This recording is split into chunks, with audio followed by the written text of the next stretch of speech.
एक दफा का जिक्र है। एक छोटे से गांव में राजू नाम का एक गरीब लकड़हारा रहता था। वो एक मेहनती आदमी था जो लकड़ियां काट कर और उन्हें बाजार में बेचकर अपना गुजारा करता था।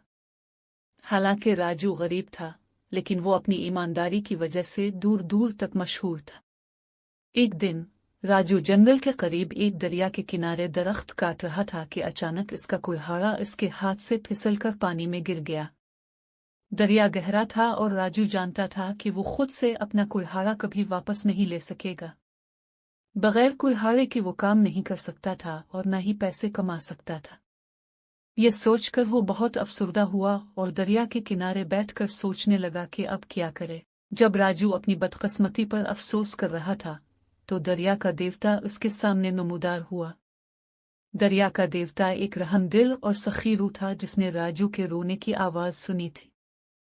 मेरे बच्चे, तुम इतने उदास क्यों हो? रिया के देवता ने पूछा।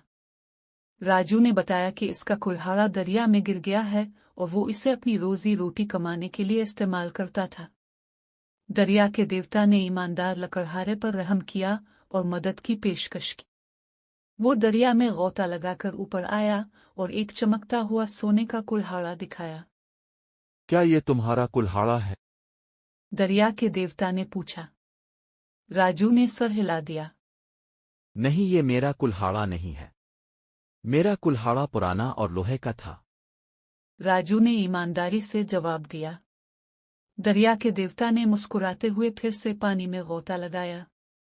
इस बार वो एक चांदी का कुल्हाड़ा लेकर आया।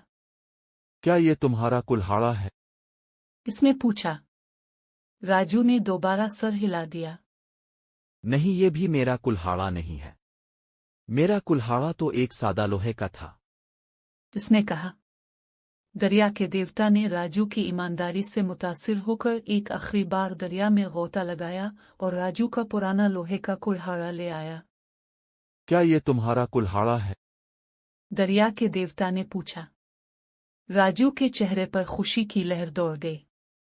हाँ, ये मेरा कुल्हाड़ा है। आपका बहुत शुक्रिया। वो खुशी से चलाया। दरिया के देवता राजू की ईमानदारी से इतना मुतासिर हुआ कि उसने इसे तीनों कुल्हाड़े दे दिए, सोने का, चांदी का और उसका अपना लोहे का कुल्हाड़ा। तुमने अपनी ईमानदारी और नेकी साबित कर दी है। ये तुम्हारा इनाम है। दरिया के देवता ने कहा। राजू ने दरिया के देवता का शुक्रिया अदा किया और खुश दिली के साथ घर वापस चला गया। उसने मेहनत जारी रखी और अपनी नई दौलत की वजह से वो आरामदेह जिंदगी गुजारने लगा। लेकिन उसने ईमानदारी की अहमियत को कभी नहीं भुलाया और हमेशा सच्चाई के साथ रहा।